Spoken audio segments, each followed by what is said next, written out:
नमस्कार, मेरा नाम पवन है। मैं एक योग शिक्षक हूँ और काफ़ी समय से आप लोगों से जुड़ा हुआ हूँ और आप मुझे जो सेवा का मौका देते हैं उसका मैं आपका हार्दिक अभिनंदन और धन्यवाद करता हूँ। देखिए, मैं कई बार पहले भी आप लोगों से बात कर चुका हूँ। आप में और मुझ में कोई भी अंतर नहीं है, सिर्फ अंतर उन चीज़ों का है जिस किसी विषय में मैंने कुछ ज़्यादा उपलब्धि ले ली है और मैं उसके बारे में आप लोगों को बताता हूं। अगर मैं जीवन की बात करूं तो जीवन का जो अनुभव है वो मुझसे अधिक आप लोगों को है। अब जिस अनुभव की मैं बात कर रहा हूं वो हमारे जीवन से जुड़ी हुई है। जीवन का अर्थ क्या? अगर जीवन को हम एक विज्ञान के रूप में देखें तो यह एक ऊर्जा का एक बिंदु है जिसमें हर समय ऊर्जाएं चलती रहती हैं। लेकिन ये शरीर है क्या? जो जिसे हम शरीर मानकर बैठे हैं वो है क्या? क्या ये सिर्फ एक ऊर्जा है जो या तो मैंने खुद जान लिया या मुझे किसी ने बता दिया? क्योंकि जो चीज भी मैं जानता हूं उसे समझने लगता हूं, फिर कुछ और उसके अंदर आता है, फिर जानने लगता हूं। जीवन की जो प्रक्रिया है, जानने के बाद फिर जानने की इच्छा है। तो आज आप लोगों से मैं सिर्फ एक बेसिक कंसेप्ट पर बात करूंगा जो आप ऑलरेडी जानते हैं। ये जो हमारा शरीर है इसे हम शरीर तो कहते हैं, लेकिन जीवन क्या है? जीवन के अंदर जो पहला प्रतिरूप है ना वो ये शरीर ही है। यथा पिंडे यथा शरीरे। अब इसको अगर वैज्ञानिक रूप से देखें तो इसके अंदर 9 तरह के तंत्र होते हैं जिनको एनालाइज किया जाता है कि उस एनालाइज में ये पता करते हैं कि वो रोगग्रस्त है या नहीं है। 9 तंत्र हैं आपके, वो आपका डाइजेस्टिव सिस्टम से लेकर नर्वस सिस्टम, एक्सक्रीटरी सिस्टम, जो हमारे 9 तरीके के पूरे शरीर के जो तंत्र हैं उनसे संबंधित जो है वो एक शरीर है। यानी कि 9 तंत्रों का बना हुआ यथा पिंडे यथा शरीरे वो आपके सामने प्रत्यक्ष है। अब जब व्यक्ति को शरीर मिलता है तो सिर्फ शरीर नहीं मिलता, उसे श्वास मिलती है। सांस चलती है ना हमारी, ये उसका दूसरा बिंदु। अब इसका अगर मैं नियमन कर लूं, नियमित कर दूं तो ये हमारे शरीर को अच्छा रखेगा। पर जो श्वास होती है ना उसको यंत्रों के द्वारा आपको दिया जा सकता है। जैसे वेंटिलेटर पे लेटा हुआ एक रोगी, उसे हम यंत्रों के द्वारा श्वास दे सकते हैं। पर एक शरीर जो है वो शरीर 9 तंत्रों के द्वारा चलने वाली चीज और श्वास के द्वारा आवागमन की चीज नहीं है। अगर इन 2 चीजों के होने के बावजूद अगर उसमें प्राण नहीं है तो उसका कोई प्रभाव नहीं। प्राण क्या है? प्राण एक आपके शरीर का सूक्ष्म तत्व है जिसे हम जानने के बाद भी जानने की इच्छा रखते हैं। और यह जानने की प्रक्रिया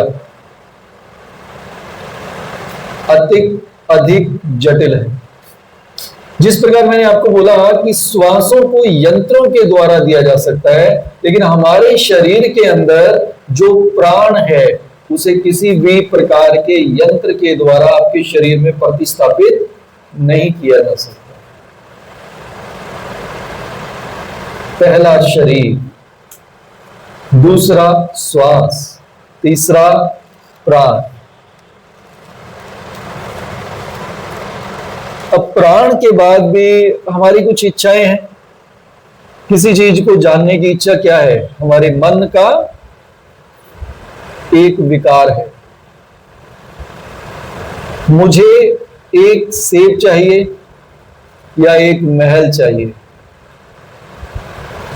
या अपने लिए चाहिए या किसी और के लिए चाहिए। ये जो इंद्रियों का जो तंत्र है, जो मन के 6 घोड़े हैं, वो जो दौड़ते रहते हैं, प्राण के बाद व्यक्ति के अंदर मन की जो स्थिति है वो यही है। एक इच्छा के बाद दूसरी, दूसरी के बाद तीसरी, तीसरी के बाद चौथी, ये इच्छाएं चलती रहती। और ये जो इंद्रियों का जो तंत्र है, इसके अंदर आपकी इच्छाएं तो होती हैं, भले ही आपके लिए, अपने लिए हो या दूसरों के लिए हो, लेकिन इच्छाएं जो होती हैं व्यक्ति को विकृत कर देती हैं। उसको समानुभाव और समानुभूति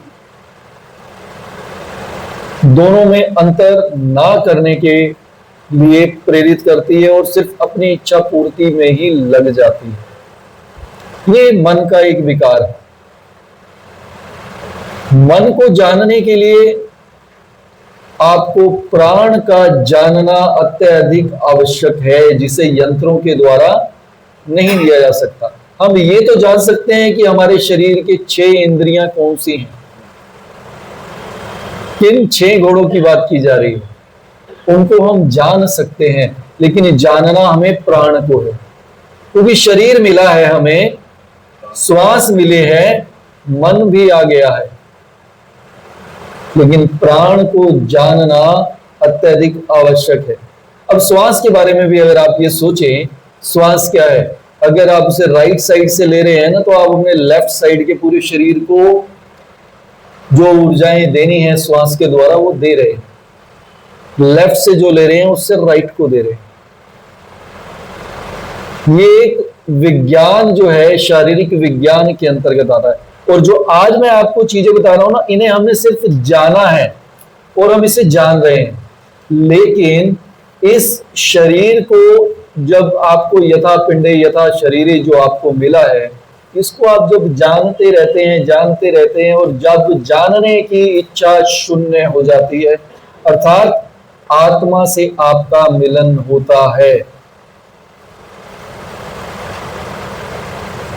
वो आपके लिए प्रभावी है। उससे पहले ये शरीर क्या है, मन क्या है, आत्मा क्या है, आत्मा है, लेकिन उसके अलावा जितने भी तंत्र हैं जो शून्य नहीं होने देते आपको। तो हमारी जो जन्म से जो मृत्यु की यात्रा है, यानी कि झूठ से जो सत्य की जो यात्रा है, वो शून्य की यात्रा है। जब आप अपने मन को अपने आभा मंडल से, जो आपके भाव हैं, जो आपके विचार हैं, जो पूरे दिन में बहुत सारे आते हैं आपको, अभी जैसे मैं आपसे बात कर रहा हूं तो आपके मन में कई तरह के विचार आ रहे हैं कि पवन ऐसे कैसे सकता है, क्या ऑथेंटिकेशन है। ये वाली जो इच्छा है हमारी, ये इच्छा भी इसीलिए है क्योंकि हम उसे सिर्फ जानना चाहते हैं। आप जानना किसे चाहिए? प्राण से आत्मा।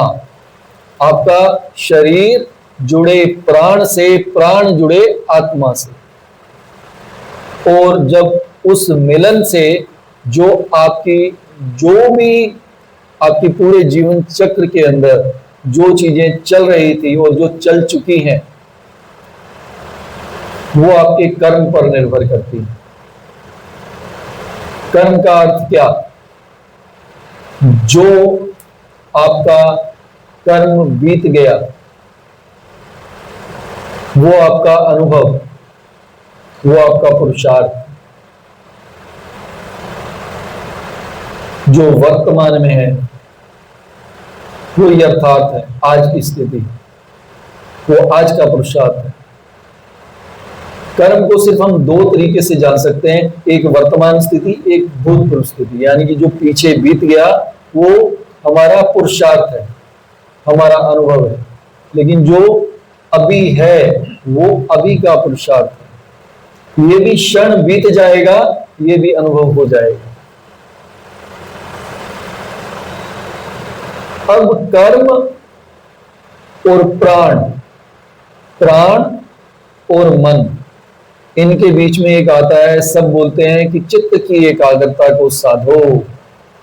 चित्त के दो ही कार्य हैं, चंचलता या एकाग्रता। चंचलता का मन सिर्फ यह है कि चीजों को देखना, उनसे खेलना, उन्हें छोड़ देना, किसी के साथ अच्छा व्यवहार करना, किसी का शोषण कर देना, किसी को ऐसी बात कह देना जो उसके व्यक्तित्व से नहीं है लेकिन हमने एक हंसी में कह दी।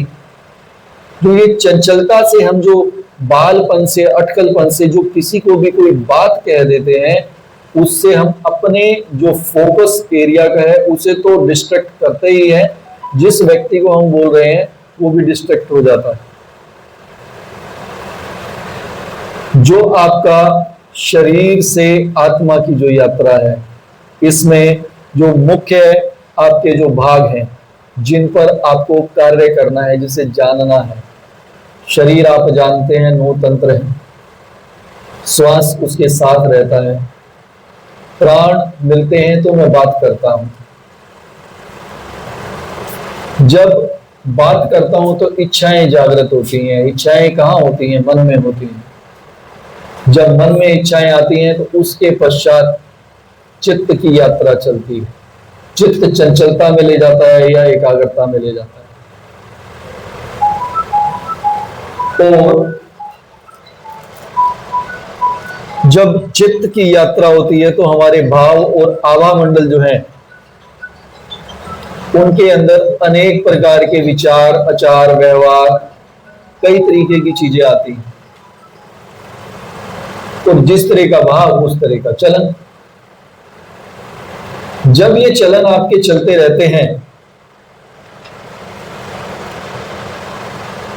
तो उसके अनुसार आप कर्म करते हैं। मैंने अगर आपकी बात मान ली तो मैंने आपको सुख दिया, अगर मैंने आपकी बात नहीं मानी तो मैंने आपको दुख दिया। कर्म को भी जब हम इस नजरिए से देखने लगते हैं तो हम अपने शरीर, मन, आत्मा को तृप्त नहीं, अतृप्त करते हैं। सामने वाला व्यक्ति ही है, वो एक फर्नीचर नहीं है, वो एक कुर्सी नहीं है। जिस प्रकार मैं अपने घर में एक कुर्सी को सजा देता हूं, वैसे मुझे किसी भी व्यक्ति विशेष वस्तु को अपने ही नजरिए, अपने ही भाव, अपने ही आवामंडल के द्वारा उसको प्रतिस्थापित नहीं करना चाहिए। क्योंकि जब जब आप उसे प्रतिस्थापित करने का प्रयास करेंगे तो उसे आप अपने अंदर दुख का कारण बनाएंगे। आज मैं मेट्रो में कहीं जा रहा था तो मैंने ऐसी कोई सीट नहीं देखी जहां पे लोग सिर्फ फ्लिप ना कर रहे हैं, सिर्फ हाथ ऐसे चल रहा है। किसी भी व्यक्ति से पूछ लो आपने इसको ऊपर नीचे करके क्या जाना, सब कहते हैं इंटरनेट में एंटरटेनमेंट कर रहे हैं, मजा ले रहे हैं। किस चीज का मजा ले रहे हैं? आप ऐसे ऐसे कर रहे हैं, अपने थोड़े दिन के बाद हाथ दर्द कर रहे हैं, डॉक्टर के पास जा रहे हैं, अपनी जीविका की हजारों रुपए की फीस आप दे रहे हैं, डॉक्टर बोल रहा है आपको सर्वाइकल स्पॉन्डिलाइटिस हो गया, गर्दन ऐसे करके बैठ गए हैं, यूं चल रहा है। ये विकरण आया कहां से? मोबाइल को आए हुए तो मैक्सिमम 30 साल हुए हैं, स्मार्टफोन को आए हुए 20 साल हुए हैं। अब 20 साल में जो हमारी जनरेशन 20 साल की हुई है, उसने किनके हाथ में ऐसी चीज देखी जो आज विकरण के रूप में हमारे सामने आ रही? हमारी ही पीढ़ी है, हमने ही तैयार किया है। एक मैं व्यक्ति का प्रतिभाषण सुन रहा था, उसमें उन्होंने कहा कि 1990 के अंदर, एक मजाक की बात है, आप सीरियस मत लीजिएगा, 1990 में जो लड़कियां हुआ करती थी, जिनकी नई नई शादी होने वाली थी और जिनकी हो चुकी थी, उनके मन में ये भाव था पता नहीं हमारी सास कैसे मिलेगी। लेकिन जब उनकी शादी के बाद लगभग 25 साल ऊपर हो गए, लगभग 2015 से 20 के बीच में, अब उन्हीं के जैसे बच्चे बड़े हो गए, अब वो ये सोच रही हैं कि हमारी बहुएं कैसे हमें मिल रही, कैसे मिलेंगी। अब इसमें एक भाव सोचने का है, डर पहले किसको था और आज किसको है, वो आने वाली पीढ़ी को दे क्या रहे हैं। तो जो हमारे पास है ना, हम वही दूसरों को देते हैं, और दूसरा वही लेता है जो देखता है। तो हमें वो कर्म करने हैं जिसमें हमारा पुरुषार्थ बने। तो पुरुषार्थ क्या है? आपकी जो शरीर की आज की स्थिति है उसे और उन्नत करें। उन्नत कैसे करेंगे? प्राण है किसके ऊपर है? श्वासों के ऊपर। अब श्वासें कैसे चलेंगी? उनको नियमित कीजिए। जब नियमित होगा तो शरीर के सभी तंत्र मजबूत हो जाएंगे। जब आप मजबूत होंगे तो आपका मस्तिष्क ये बताएगा कि आपको इस उम्र में भी क्या काम करने चाहिए। आप विश्व की अगर हिस्ट्री उठा के देखें तो मैकडोनल्ड के रेस्टोरेंट तो आपने सुने होंगे, लेकिन उसने 58 की एज में जाकर उस काम को शुरू किया। KFC का जो मालिक है, जो मेरा अनुभव और जो मेरा ज्ञान है उसके अनुसार, उन्होंने अप्रोक्स 75-78 की उम्र के बीच में KFC के व्यवसाय को शुरू किया। आप ये मत सोचिए कि आप रिटायर हो गए, आप ये सोचिए कि अब आपके पास ऐसा समय है जो समय आप लोगों को देंगे तो उनके विचार बदल जाएंगे। आप अपने आप को ग्रूम कीजिए, अपनी श्वासों को नियमित कीजिए। आज अगर आपके पास समय है तो जो 7 चक्रों के बारे में आप हर बारी सुनते हैं कि मूलधार से ब्रह्म चक्र, इन सबको जागृत कीजिए। और ये जागरण की अवस्था आप खुद से शुरू कर सकते हैं, कोई बाहर से आके बताने वाला नहीं है। बस उन जगहों पर, उन स्थानों पर आपने उसका ध्यान लगाना है। जब जब जहां जिस स्थान पर ध्यान लगाते हैं वो बड़ा हो जाता है। सबसे नीचे का अगर आपको बोलूं, आपके शारीरिक तंत्र के अंदर अगर कोई चक्र माना गया है तो वो मूलधार चक्र है। इस चीज को आप चाहे तो अपने मोबाइल की रिकॉर्डिंग में आप रिकॉर्ड कर सकते हैं, ठीक है, ताकि आपको ये ध्यान रहे कि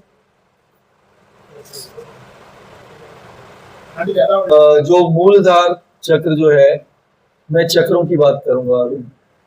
यहाँ पे आपने क्या देखना है, क्योंकि पहले शरीर को देखना पड़ेगा। जब ब्रह्म चक्र पे चले जाएंगे तो हमारे चक्षु खुल जाएंगे।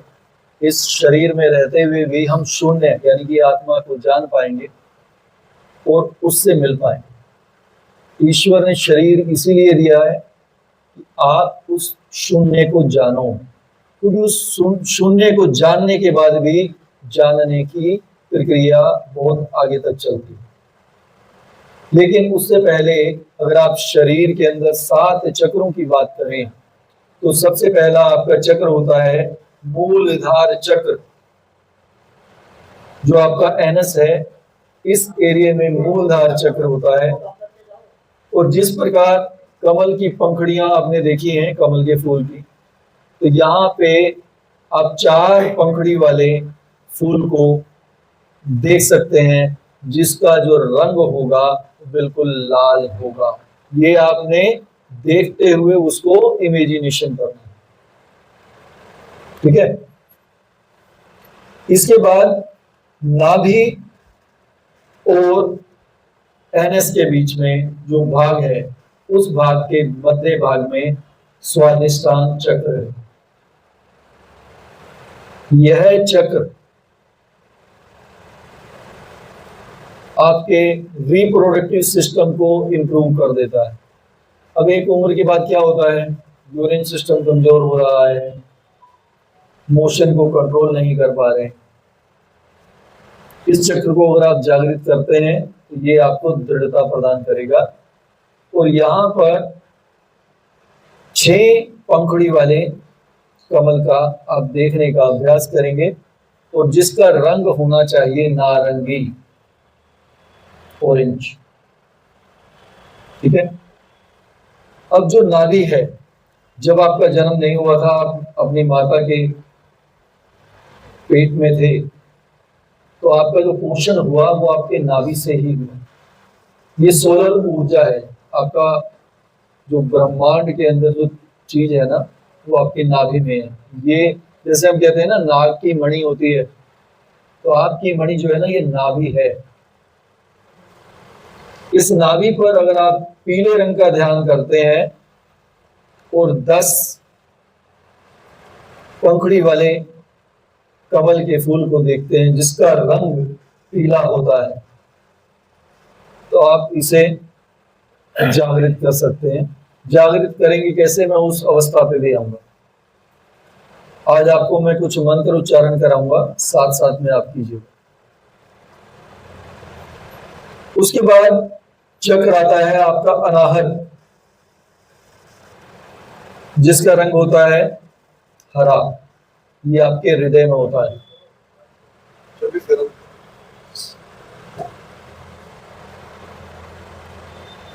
और यहां पर 12 गुलाब की पंखुड़ियां होती हैं। ठीक है। अब आपके जो कंठ है, कंठ, ये है विशुद्धि चक्र। यहां पर आप नीले रंग का ध्यान करेंगे और 16 पंखुड़ियों वाले फूल का ध्यान करते हुए नीले रंग को देखेंगे। और जो अब आप जानने की प्रक्रिया, क्योंकि मैंने कई बार बोला कि जानना जानना जाना, कहां से जाना? मस्तिष्क से। ये जो आपकी दोनों आईब्रोज के मध्य में जो ये पॉइंट है ना, ये आज्ञा चक्र है। यहां पर गहरा नीला रंग, इसका आप ध्यान करें। और केवल 2 पंखुड़ी वाले फूल का आप देखने का प्रयत्न करें।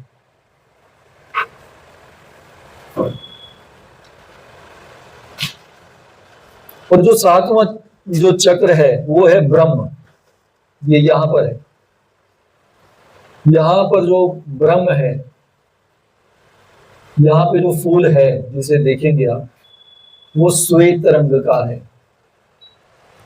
कुछ लोग इसका दूसरा कलर ये बोलते हैं कि बिल्कुल डार्क ब्लू, बैंगनी, डार्क बैंगनी होता है ना।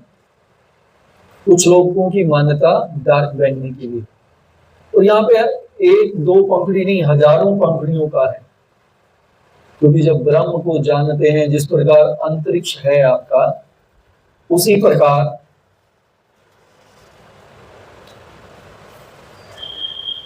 ये जो आपका ब्रह्मांड है, ब्रह्मांड के अंदर कितनी चीजें हैं, वैसे ही जब ब्रह्म चक्र में जाएंगे तो वो हजारों हैं।